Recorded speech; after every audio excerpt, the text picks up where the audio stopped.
Olá pessoal, bem-vindos e bem-vindas a mais um vídeo do Gestão Ambiental 2. Primeiramente, feliz ano novo, feliz 2021, esperamos que seja 2021 melhor do que 2020 foi. Espero que tenham aproveitado o período de recesso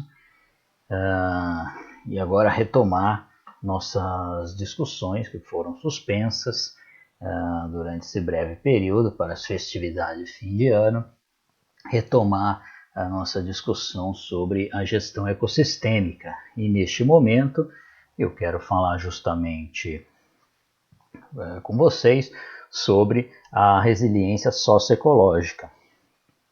No último vídeo que vocês a esta altura já devem ter assistido, a gente falou sobre resiliência ecológica. Hoje nós vamos falar sobre um fenômeno análogo, a resiliência socioecológica, de tal forma que a gente estabeleça definitivamente algo que queremos marcar, que conceitualmente é indissociável a ideia da ecologia separada do sistema social, sistema biofísico, sistema ecológico separado do sistema social. Ela não é a melhor visão, a melhor aproximação conceitual para a gente fazer uma gestão ecossistêmica. Então, a resiliência socioecológica, vocês verão que retoma essa conexão de forma indissociável. Muito bem. Eu vou começar então, fazer uma breve introdução do que falaremos agora. Vamos lembrar o que é resiliência no sentido do ecológico mesmo, que é onde nasce o termo da resiliência, a resiliência ecológica. Em seguida, vamos estabelecer a associação da resiliência ecológica, ou ampliar a ideia de resiliência estritamente ecológica com a resiliência socioecológica, e mostrar efetivamente casos, ver a materialização desse fenômeno, como é que a gente enxerga a resiliência socioecológica. Eu vou trazer dois casos aqui em que a gente discute resiliência socioecológica a partir de dois eventos ou dois casos, para a gente enxergar isso. Por último, vamos conversar sobre alguns atributos da resiliência ecológica. Essa, apesar de ser uma discussão ainda conceitual, essa permite que a gente parta para o operacional, que é o que efetivamente nos interessa aqui no curso de Engenharia Ambiental, para que vocês consigam elaborar ferramentas no plano de gestão de vocês, com base na compreensão dos atributos, quais são os elementos que fazem um sistema socioecológico tornar-se resiliente, quais são os elementos que fortalecem um sistema socioecológico, para que vocês pensem nas ferramentas, instrumentos, práticas, enfim, planos, projetos, que efetivamente atuem nesses atributos. Fortalecendo esses atributos, você tem um fortalecimento integral da resiliência socioecológica do sistema com o qual vocês estão trabalhando. Lembrar que nos planos de gestão, digamos que a ideia geral por trás de todos os planos, por trás da resiliência, por trás da ideia de gestão de base ecossistêmica, da gestão ecossistêmica, é o fortalecimento da resiliência desses sistemas, quando no caso se quer manter um sistema que está sendo produtivo e que está gerando oportunidades para todos e todas de maneira sustentável, observando a equidade entre as pessoas a equidade na sociedade atual e a equidade com as gerações futuras, certo? Observando isso, de tal forma que a gente construa, né? Enfim, o que eu estava querendo dizer é que se esse sistema gera oportunidades e de forma equânime no presente e com as gerações futuras, a resiliência é algo que se quer manter. Se o sistema não gera essas oportunidades, ou gera oportunidades apenas para uma parcela enfim, desse sistema, ou gera oportunidades para todo o sistema no presente, mas não pensa nas gerações futuras, não divide essas oportunidades e facilidades e, enfim, possibilidades com as gerações futuras, é uma resiliência que deve trabalhar para ser combatida, né? Uma resiliência tem que ser rompida para levar o sistema a uma direção em que se deseja, certo? O que a gente quer é isso, é gerar oportunidades para todos e todas, de forma equanemente distribuída no presente e com as gerações futuras, certo? Estamos de acordo nisso, né? Acho que isso não há debate, acho que partimos disso como um axioma do que deve ser feito do ponto de vista ecossistêmico. Então tá, a gente finaliza com o estudo dos atributos da resiliência socioecológica. Lembrando então, resiliência, né? Lembrando esse modelo desenvolvido, criado, apresentado pelo Buzz Holding, o ecólogo Buzz Holding, né? Em que mostra como se desenvolve, né, um sistema ecológico. E nesse modelo, algo que é inovador, ou algo que era inovador à época em que ele foi apresentado, ele inclui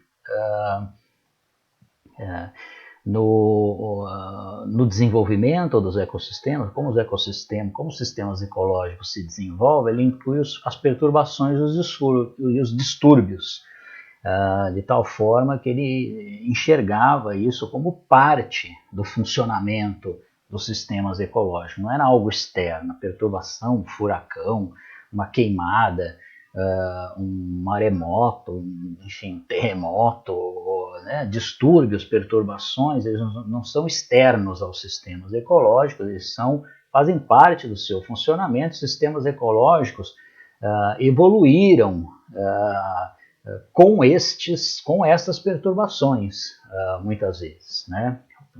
São perturbações naturais. Os sistemas ecológicos evoluíram com essas perturbações e descrevem uma determinada trajetória, né? Dividida em 4 fases, entre fase de exploração, onde estão lá presentes as espécies pioneiras que vão facilitando o ambiente, preparando o ambiente para a colonização de espécies que não são as pioneiras, são as espécies que chegam posteriormente, com baixa capacidade de colonização, mas maior capacidade de competição, então vão substituindo as espécies pioneiras,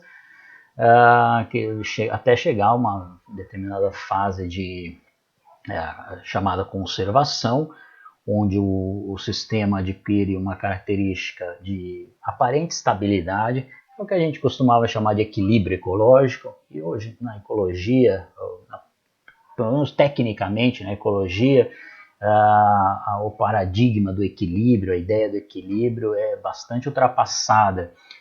A gente trabalha com meta-estabilidade, meta-equilíbrio. Por quê? Porque justamente este equilíbrio ele é naturalmente balançado, ou ele é naturalmente tirado enfim, do seu prumo, né, sistema ecológico, uma determinada meta-estabilidade, ela sai um pouco do prumo quando sofre um determinado distúrbio, né, e aí vem a fase de release, né, a fase de liberação, e em seguida uma fase de reorganização, onde o sistema começa a se reestruturar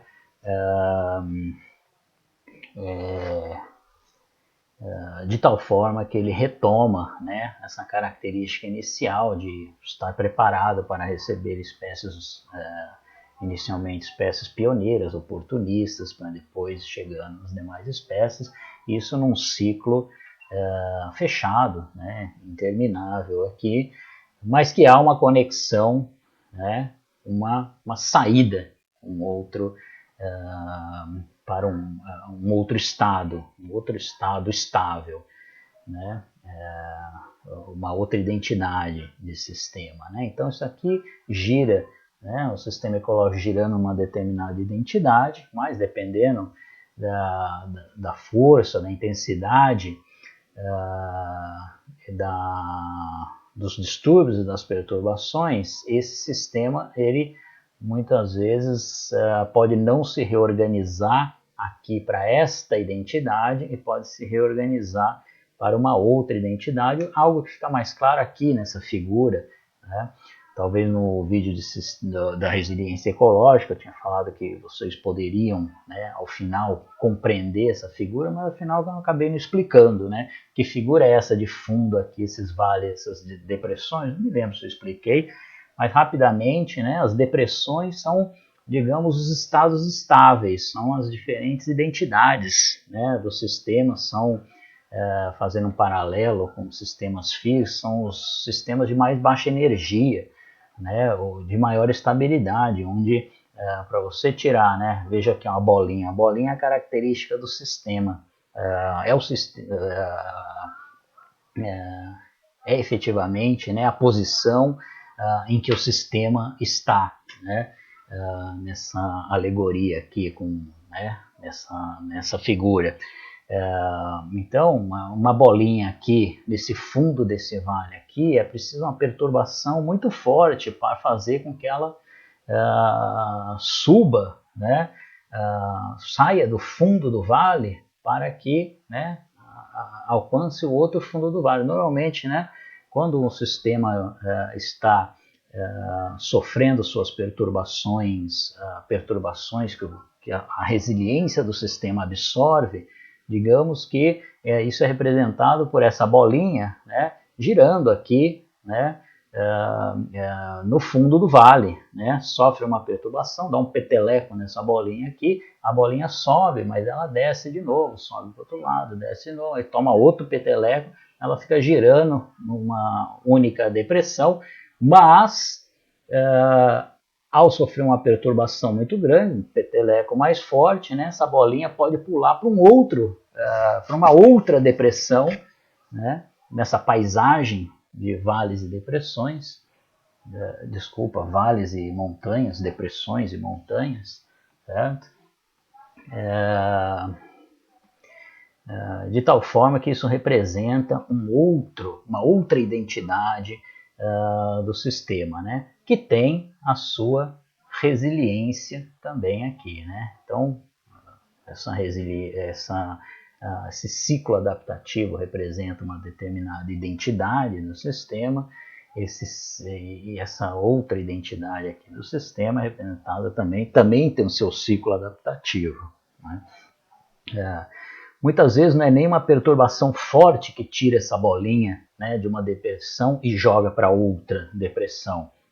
Muitas vezes é a própria lenta erosão da capacidade de resiliência do sistema, o que significa dizer que um sistema muito resiliente seria representado aqui nessa imagem por um vale muito profundo, né, por uma depressão muito profunda, em que a bolinha jamais conseguiria vencer a altura das paredes desse vale, mas o que é muito comum a gente observar hoje no mundo natural é que uma somatória, uma sinergia de estressores agindo ao mesmo, pressões agindo ao mesmo tempo num determinado sistema ecológico, muitas vezes não é uma perturbação única que tira o sistema, né, daquela sua identidade, daquele seu regime de funcionamento.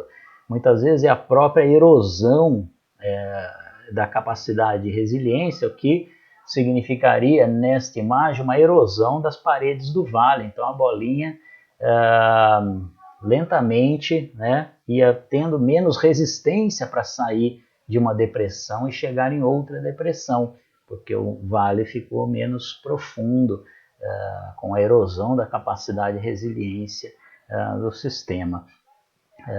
Muito bem, só para dar uma visão também mais aplicada disso, eu estou falando, né, dessas identidades, desses regimes de funcionamento.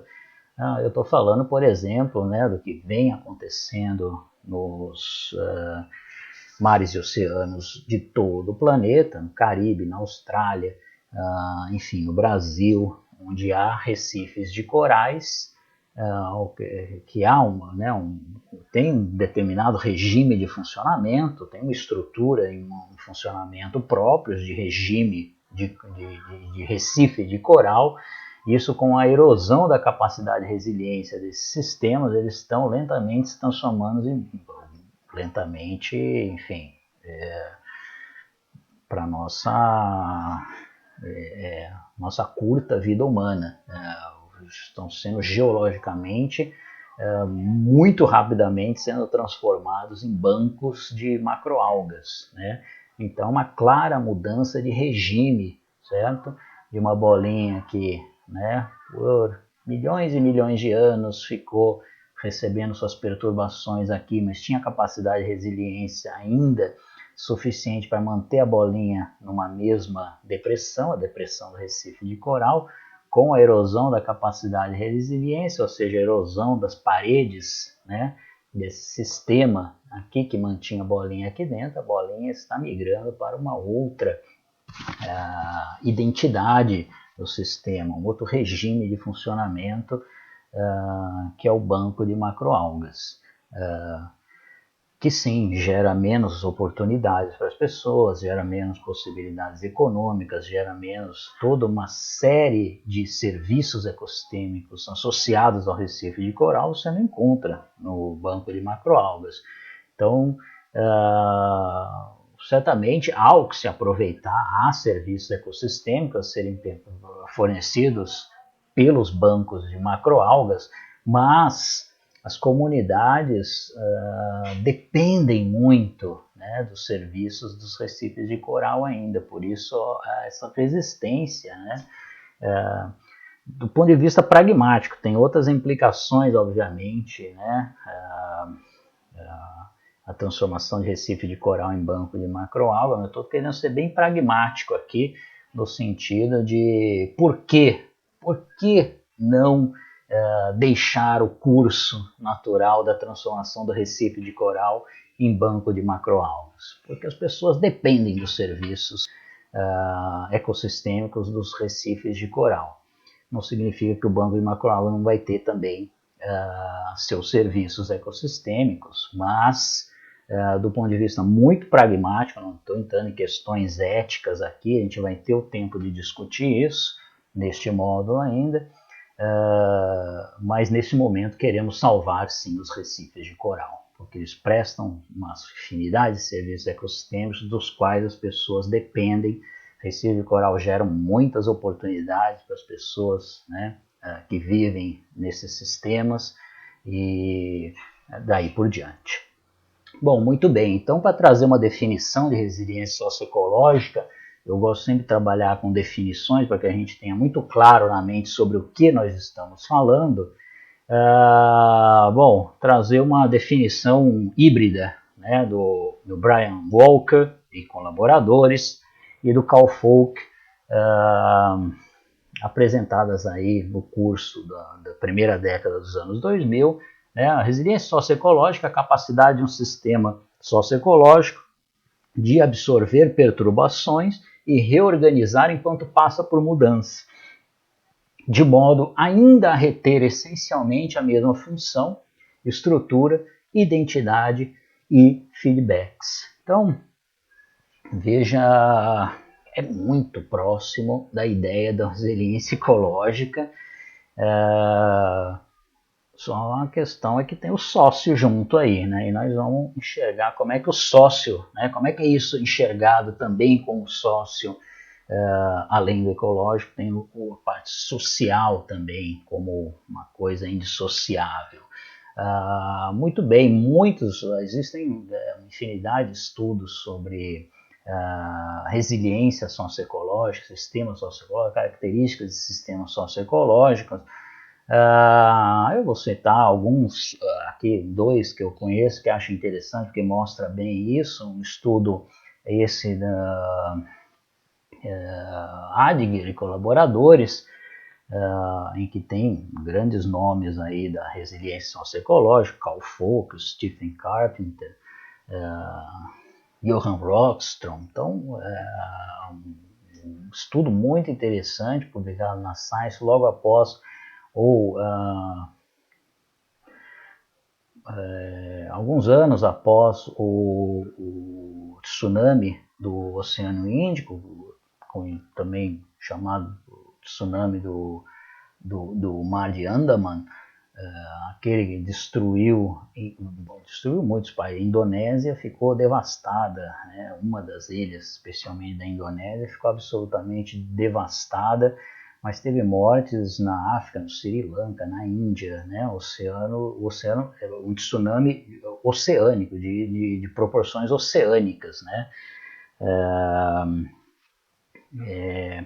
E se estudou a recuperação das comunidades, ou mais amplamente, dos sistemas socioecológicos, né, nas comunidades que foram afetadas por esse tsunami, né? Aqui algumas fotos mostrando alguns exemplos de recuperação em uma província no norte da Indonésia, uma das mais afetadas. Esse tsunami ceifou a vida de 230 mil pessoas aproximadamente. Só nessa província da Indonésia foram quase 200 mil, sim, foi quase todas as mortes aconteceram nessa província. Ela foi absolutamente devastada mesmo. E algumas fotos aqui mostram, né, a recuperação daquela sociedade. Passou por ações, né, que aconteceram para a recuperação daquela comunidade, mostrando como uma perturbação, né, acontece, mas isso pode retomar uma trajetória positiva ainda. Enfim, entendendo que o sistema guarda a memória, e é importante guardar essa memória. A gente vai ver lá nos atributos da resiliência, é importante aprender com as perturbações, mas tem a sua capacidade de reconstrução, e isso depende de alguns atributos. Obviamente, nós vamos discuti-los mais para frente, né? Algumas comunidades se recuperaram melhores do que outras, tá? Algumas localidades, uma vez que elas foram destruídas pelo tsunami, elas absolutamente não tiveram a mesma capacidade de se recuperar do que outras. E isso tem a ver bastante com o fortalecimento ou não dos atributos da resiliência socioecológica nessas comunidades. Então tem algumas coisas aqui que nós vamos discutir mais em detalhes depois, né? Por exemplo, a capacidade adaptativa para ações locais, né? A diversidade nos sistemas ecológicos é algo que fortalece a resiliência socioecológica, né? Diversidade ecológica. Diversidade econômica dos meios de vida, do portfólio de meios de vida, também é algo importante para a resiliência socioecológica, certo? Estruturas de governança legítimas, inclusive capital social, são coisas nós vamos discutir lá nos atributos da resiliência socioecológica. Então, algumas comunidades têm isso fortalecido, elas responderam melhor à perturbação e recuperaram, né, a sua identidade, seu regime de funcionamento melhor do que outras comunidades que não tinham isso fortalecido. Né? Uma série de atributos aí que foi identificado como fortalecedor dessa recuperação. E esse é um trabalho da Débora Prado, orientada pela Cristina Seixas, e também por outro grande nome da resiliência, né, o Berks. Este trabalho mostra numa localidade no Brasil, uma comunidade de pescadores, no território da Praia do Aventureiro, na Ilha Grande, no litoral sul do Rio de Janeiro, ali onde o nosso presidente chama de Cancún brasileira. Essa comunidade ela passou por diferentes ciclos de regimes ao longo do tempo, né? E a Débora Prado estudou isso, né? Sob a orientação da Cristiana Seixas e do Bex, estudou como essa comunidade foi se desenvolvendo ao longo do tempo, do ponto de vista de... Um minuto.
Voltando, um pequeno problema técnico.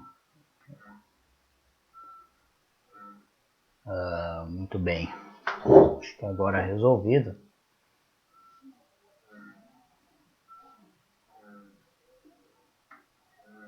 Alô? Bom, voltando. Então, o sistema socioecológico lá da Praia do Aventureiro, essa comunidade de pescadores, passou por diferentes ciclos, desde Débora Santos Prado estudou isso, então descreveu algumas mudanças, né, na identidade dessa comunidade, desde a década de 60, que tinha sempre sido, né, uma comunidade de pescaria artesanal e agricultura de pequena escala. Em determinado momento da década de 60, final da década de 60, houve um programa nacional de incentivo à pesca de larga escala, grande escala, né? As pessoas se engajaram em grandes navios pesqueiros, embarcações pesqueiras. Isso durou até meados da década de 90, onde outro driver importante para o local foi o fechamento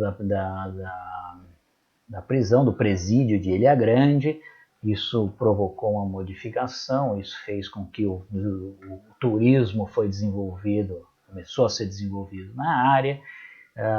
Isso, né, levou a outros drivers. Com o tempo foram surgindo outros drivers de modificação, ameaças de relocação da comunidade, enfim, Aí a comunidade se auto-organizando para lutar por seus direitos, o direito de estar ali naquele território onde eles sempre estiveram, né? Tem conflitos dentro da comunidade também, outros drivers, né? São os drivers de mudanças aqui nessa coluna, e aqui isso localizado no tempo, as diferentes fases dos tipos de meios de vida, né? Naquela comunidade, até mais próximo do atual, onde você tem áreas no-take, áreas onde é vedada a extração de qualquer recurso pesqueiro, ou, na verdade, né, uma modificação de áreas no-take para áreas de uso sustentável, né? E até 2014, que é quando foi publicado 2015, quando foi publicado esse artigo, havia um novo ciclo em progresso já nessa perspectiva de uso sustentável, né? A superação da ideia da área no-take, da área onde a extração de recursos é absolutamente vedada, para de uso sustentável, certo? Então, as diferentes fases, né, diferentes identidades, diferentes regimes por qual passou essa comunidade, essa vila de pescadores aqui da Praia do Aventureiro, né, em Ilha Grande, certo? Então mostra bem, né, o desenho do sistema aqui, aquela lemniscata aqui desenvolvida ao longo do tempo. Bom, sobre atributos da resiliência, é algo importante para que a gente estude, compreenda bem. É legal que vocês depois no fórum busquem tirar dúvidas, né, e que a gente discuta orientado para uma aplicação ou desenvolvimento de ações dos planos de gestão de vocês que foquem no fortalecimento desses atributos de resiliência socioecológica, né? Bom, são alguns atributos, alguns eu juntei aqui, vocês vão ver que muitos deles são conectados conceitualmente, mas que vale a pena a gente conversar sobre esta pequena lista de atributos aqui da resiliência socioecológica. São aquilo que fortalece a resiliência socioecológica de um sistema, tá? Então, bom, para começar, talvez de algo muito simples, muito intuitivo de entender, que a gente já discutiu para a ecologia, é a diversidade. A diversidade ela é positiva para a resiliência devido a oferecer, o sistema diverso oferece uma multiplicidade de caminhos possíveis, né? Então, na resiliência socioecológica, a gente estudou a importância da diversidade pelo fato da redundância funcional, certo? Então, os organismos, né, nas suas redes de relações, eles estabelecem relações das quais eles são dependentes e, obviamente, se ele é dependente de uma única espécie, o seu sistema é constituído de tal forma que uma determinada espécie é dependente de outra única espécie, uma dessas espécies desaparece, isso afeta outras espécies que são dependentes unicamente dela. Quando há diversidade, as relações entre espécies são mais diversas, efetivamente gerando o que se chama redundância funcional. Uma função ecológica, ela é exercida por diferentes espécies, isso confere resiliência ao sistema. No âmbito social, a mesma ideia, né? Uma diversidade de meios de vida, ou diversidade do portfólio econômico, quando a gente viu lá no trabalho do pessoal sobre o tsunami, a recuperação das comunidades afetadas pelo tsunami do Oceano Índico, mostra que isso, a diversidade econômica também dá essas possibilidades de caminho. Mas não é só possibilidade, não é só diversidade econômica, diversidade de conhecimentos, diversidade de práticas, de opções de subsistência, né, relacionadas à economia, diversidade de atores, diversidade de respostas possíveis, né? Quanto mais diversidade, mais criatividade, mais forte e resiliente é o sistema. Então, tanto a diversidade ecológica como a diversidade no âmbito social, ela é importante isso, para dar, fornecer caminhos possíveis, múltiplos caminhos possíveis para que você coloque o sistema numa trajetória positiva, né? Criadora de oportunidades, enfim, toda naquela trajetória com aqueles objetivos que a gente deseja para o sistema. Modularidade é uma outra questão, diferente de diversidade, mas que também é um atributo que é tanto do sistema biofísico quanto do sistema social. Modularidade é o grau de conectividade em uma rede, certo?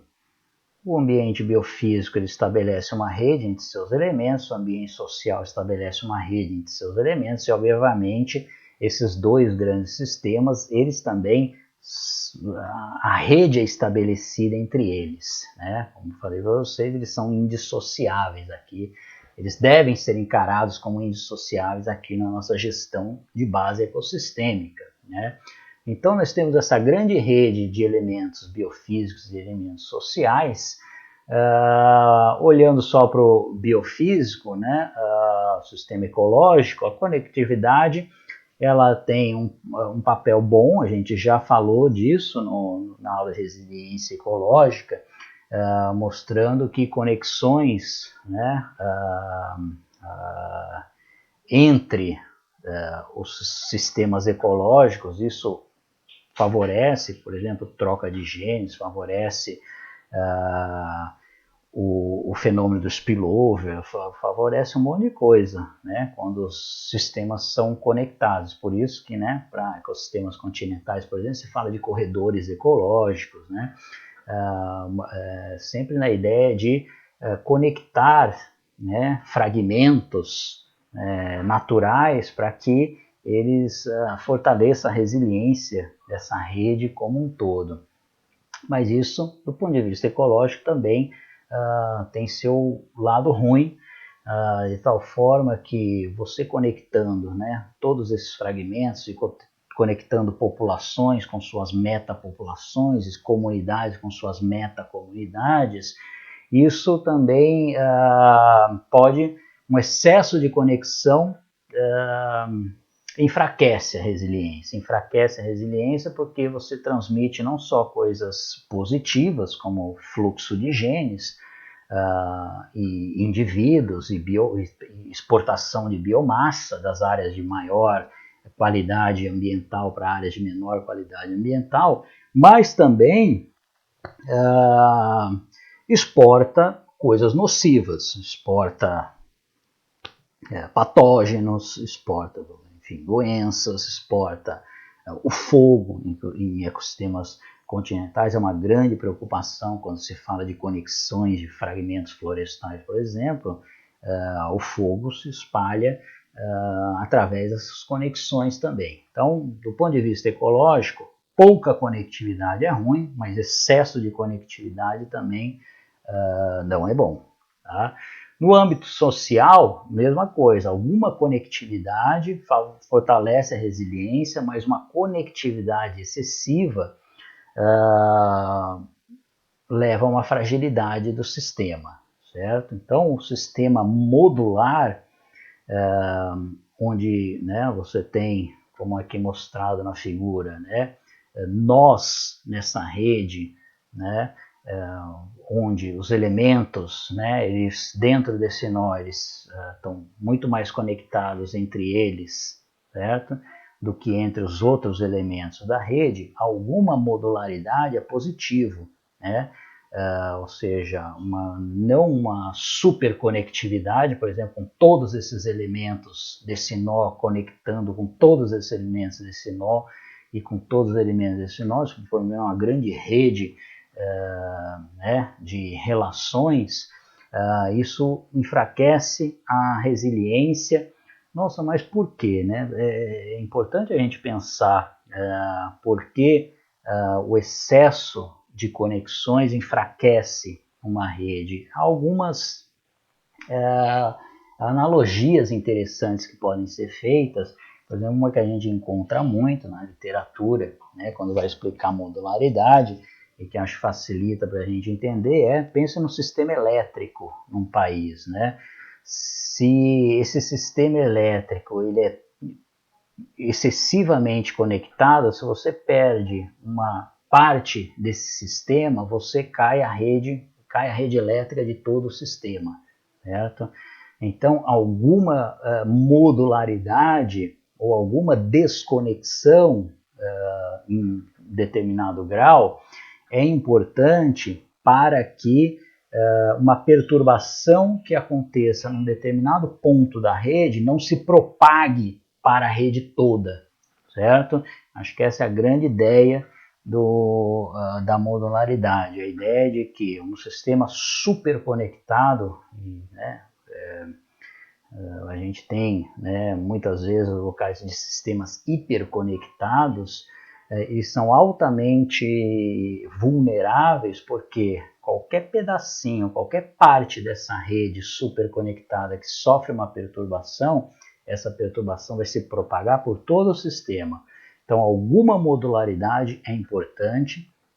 Então, né, num sistema elétrico, você ter diferentes módulos é importante. Se uma torre de transmissão cai, não apaga o sistema inteiro, né? Não, apaga determinada região, mas o sistema ainda se mantém. Isso também leva a um outro pensamento importante, né? A modularidade no sentido de eficiência versus redundância, né? Novamente, a ideia de redundância é importante para a resiliência, né? Os sistemas altamente eficientes e uma hiperconexão levam a uma eficiência do sistema, eles são muito bons e são buscados, por exemplo, né, nos sistemas econômicos, né? Você não ter redundâncias, você ter, né, o máximo de eficiência para o sistema, você não ter estoque, né? É o pensamento, né, corporativo, né, de fronteiras, você não ter estoque, você, né, não gastar dinheiro com isso, não gastar dinheiro com redundâncias. Isso torna o sistema altamente eficiente, portanto lucrativo, do ponto de vista econômico, mas altamente vulnerável, né, porque uma parte de um sistema altamente eficiente, num sistema altamente eficiente, todas as partes dele são muito importantes para o sistema. Então, qualquer perturbação em uma parte do sistema afeta todo o sistema. Quando você tem redundâncias, as partes são importantes, mas tem substitutos para ela, né? O sistema não é tão eficiente, mas é muito mais resiliente, certo? Essa é uma discussão interessante. Tem um autor que discute, ele é do Comitê Gestor da Pandemia da Covid em Nova York, ele é um autor famoso de best-sellers, o Siddhartha Mukherjee. Ele deu uma entrevista no Roda Viva, que é interessantíssimo, e em algum momento ele fala de resiliência no sistema de saúde, como é importante a gente ter desperdício em alguns sistemas essenciais para o país. Em algum momento ele fala com todo cuidado e com toda a habilidade que ele tem, retórica, fala de importância do desperdício no sistema de saúde, sistema de defesa, sistema de produção de alimentos, sistemas essenciais para um país. Se ele é altamente eficiente, ele também é altamente vulnerável. Então a gente tem que, como sociedade, acomodar alguns desperdícios, algumas redundâncias nesses sistemas, porque se falha um elemento desse sistema, você cessa a produção de alimentos. Você tem um apagão no sistema de saúde, você tem um apagão no sistema de defesa. Então, muito interessante a entrevista do Siddhartha Mukherjee no Roda Viva. Muito bem, seguimos aqui com a nossos atributos da resiliência socioecológica. Seguinte atributo é a variabilidade ecológica. Aqui a ideia é que nós devemos trabalhar com a variabilidade ecológica, né? Coloquei uma pergunta aqui: nós devemos aceitar a variabilidade ambiental ou promover o controle rígido do ambiente? Obviamente, do ponto de vista da gestão de base ecossistêmica, é preciso trabalhar com a variabilidade ambiental. Entender que o ambiente ele tem padrões cíclicos, né, de secas e inundações, tem os ciclos ecológicos na pesca. Determinadas espécies, em algum momento, elas podem ser pescadas, em outros momentos elas não podem ser pescadas, extraídas. A agricultura tem seus ciclos relacionados à hidrologia, relacionados a ciclos de pestes, né, a zona costeira, né, a linha de costa, ela tem ciclos de retração e programação. Importante para a gestão de base ecossistêmica é não tentar, através da engenharia tradicional, aplainar esses ciclos, né? Não é tentar controlar esses ciclos, deixar esses ciclos, né, que descrevem um comportamento ondulatório, né, cíclico, deixar eles planos. Tem que ser trabalhar com os ciclos, né?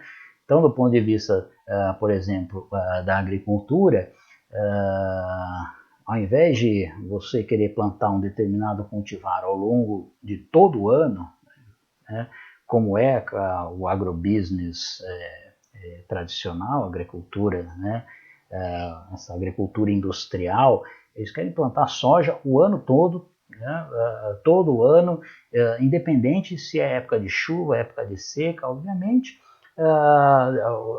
alguns cultivares se dão bem na época de chuva, outros se dão bem na época de seca. E, por exemplo, se plantar um cultivar de época de chuva, que se dá bem na época de chuva, na época de seca, você obrigatoriamente vai ter que promover uma irrigação para esse cultivar. Então, a engenharia tradicional, né, tentando diminuir a variabilidade ambiental. Então, você pega e irriga aquela cultura, porque ela era para ser plantada apenas em época de chuva, né? Uma gestão de base ecossistêmica sugeriria que você plantasse na época de chuva determinado cultivar que gosta de água, na época de seca, cultivares agrícolas que são tolerantes à seca, né? Você acompanhar essa variabilidade ambiental, gestão de base ecossistêmica, né? Muito bem, isso quem disse foi Brian Walker e o Salt. Aí, resiliência é trabalhar com a variabilidade ecológica, né? Bom, reconhecimento, outro atributo é o reconhecimento das variáveis controladoras. Isso é uma tradução minha. Eu trabalhei, né, com esses atributos, orientando uma dissertação de mestrado. Eu, Rodolfo e Melissa, orientamos um aluno, Henrique Simões, do BICT, fez seu mestrado com, enfim, coisas relacionadas à resiliência socioecológica, e a gente discutia muito como traduzir, né, os low variables. A gente acabou usando o documento que ele entregou na dissertação que ele defendeu, as variáveis lentas. Nunca gostei muito desse termo. Eu estou tentando aqui substituir por variáveis controladoras, porque a ideia é essa, né? São variáveis, quais são? Para um sistema resiliente, reconhece as variáveis controladoras desse sistema, que normalmente são variáveis de dinâmica lenta, por isso que é chamado de slow variables, que Quais são essas variáveis? São variáveis externas ao sistema, não são variáveis que o sistema controla, são variáveis que controlam o sistema, mas o sistema não controla essas variáveis, mas são muito influentes no sistema. Variáveis externas que influenciam muito no sistema. Por exemplo, macroeconomia. Né? A macroeconomia controla muito o que acontece dentro de um sistema menor, está muito sujeito, todos os sistemas econômicos locais, os sistemas sociais, socioecológicos locais, estão sob influência das grandes variáveis macroeconômicas. Mas os sistemas locais influenciam na macroeconomia, do ponto de vista individual. Então, a ideia é essa, o clima, né? Obviamente, né, os sistemas locais eles têm alguma contribuição com gases estufa e fazem sua pequena contribuição ao aquecimento climático, ao aquecimento global, às mudanças climáticas, né? Existe essa contribuiçãozinha, mas a direção, né, da influência é muito mais das mudanças climáticas afetando as comunidades locais do que o inverso, obviamente. Então, o reconhecimento dessas variáveis, né, que o Buzz Holling, né, falando de sistemas socioecológicos, ele falava mais de sistema ecológico, mas em algum momento ele também desenvolveu conhecimento olhando para a parte da gestão, falava que é o requisito da simplicidade, né? Reconhecer as 3 ou 4 grandes variáveis, as slow variables, essas variáveis controladoras que moldam o sistema e que o sistema está muito influenciado por elas, porque aí, reconhecendo isso, você consegue trabalhar com a variabilidade ecológica, você reconhece, enfim, permite com que você compreenda melhor o sistema socioecológico com o qual você está trabalhando. Bom, outro atributo importante é que esses sistemas, as relações entre os elementos desse sistema, dessa rede de conexões, um sistema socioecológico, tenha feedbacks rápidos, chamados tight feedbacks. É importante que se tenha feedbacks rápidos, porque, enfim, isso, né, gera respostas imediatas ou respostas rápidas a uma determinada alteração ambiental e pode corrigir rumos caso haja uma coordenação de resposta, né, voltada para isso. Então, uma alteração ambiental, essa informação sobre uma alteração ambiental tem que chegar rapidamente, né, às pessoas, né, que vão planejar as respostas. A informação tem que chegar rápido. A importância de sistemas de monitoramento e acompanhamento, né, para e passo da situação ambiental. Essa informação tem que ser trabalhada, então a importância do tratamento dos dados, Big Data ambiental, tomada de decisão, transparência na tomada de decisão, objetividade na tomada de decisão, certo? Tratamento da informação, passa isso para a coordenação de resposta, e aí também tem que ter uma coordenação entre os atores, né? Não pode ser igual a coordenação das respostas que nosso país deu à pandemia, né? Uma coordenação absolutamente descoordenada, né? Tem que ter uma coordenação de resposta rápida e eficaz, certo? Para alteração ambiental. Então, a ideia do feedback rápido é esse mesmo. Muitas vezes esse feedback pode nem ser uma resposta coordenada, pode ser uma resposta de mercado, que é uma resposta espontânea, mas o produtor tem que, a informação de como determinado produto é produzido, uma análise de ciclo de vida, né, os impactos que esse produto causa, essa informação tem que chegar para a sociedade.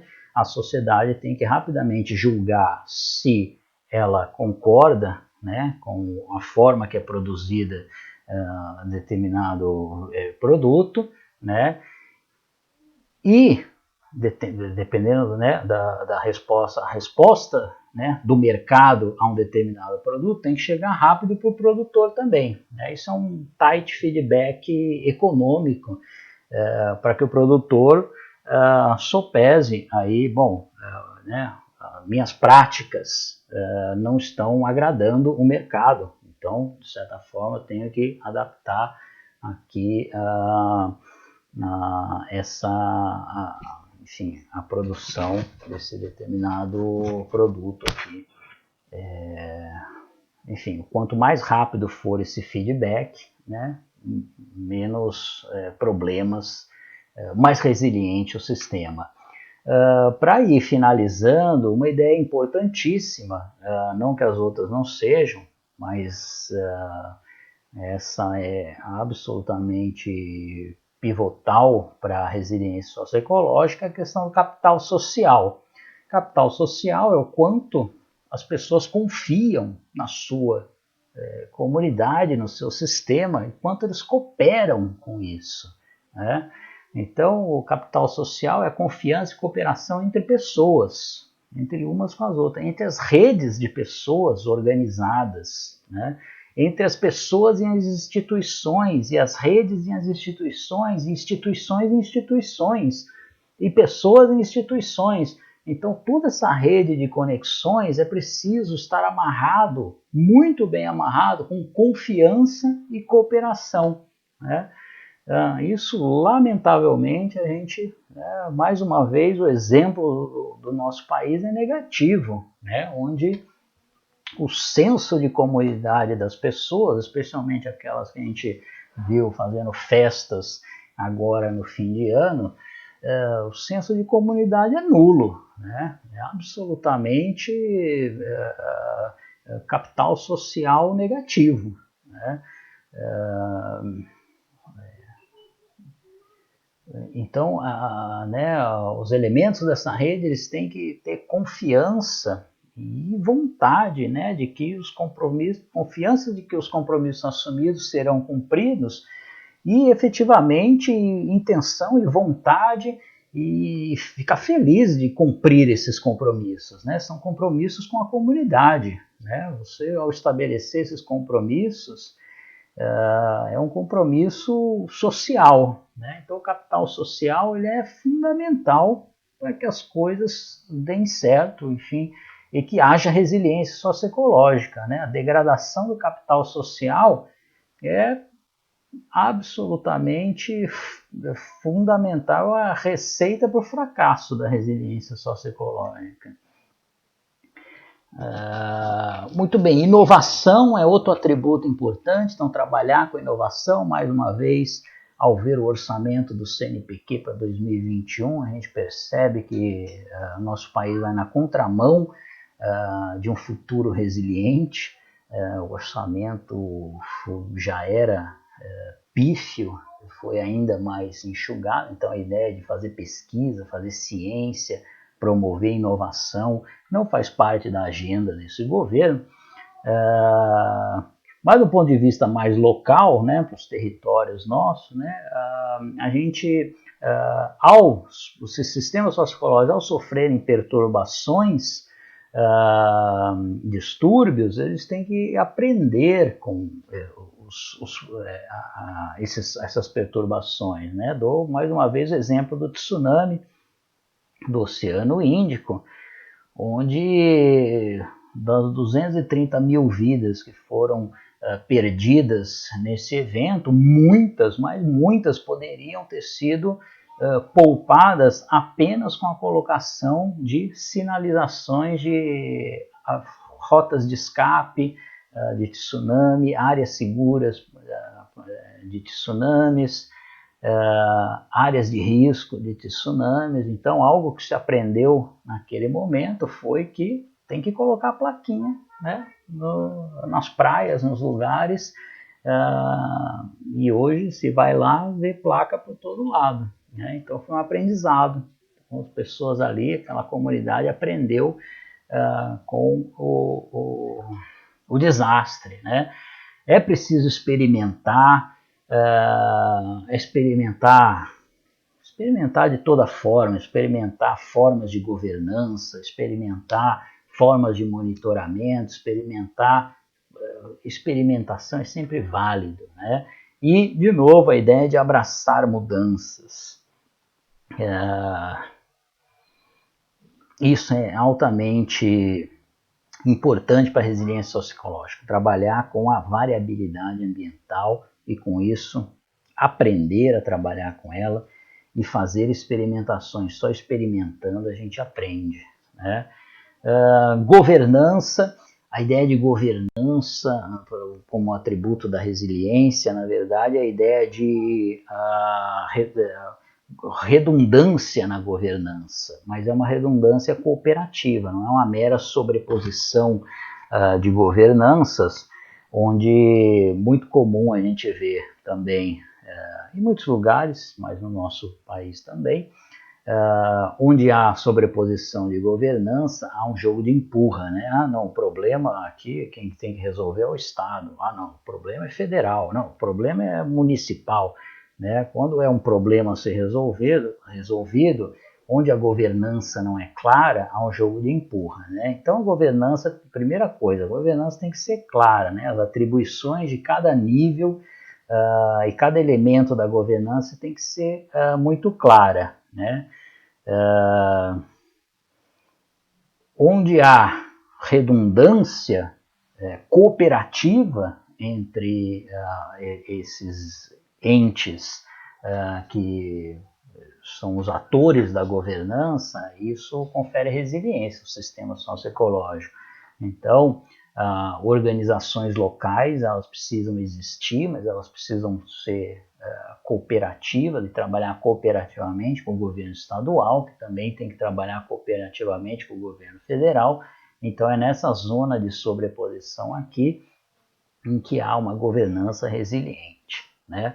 Também sobre direitos de propriedade, é interessante que haja uma mescla, uma sobreposição de direitos de propriedade, entendendo que a ausência, né, completa de governança sobre um determinado recurso, os recursos de livre acesso,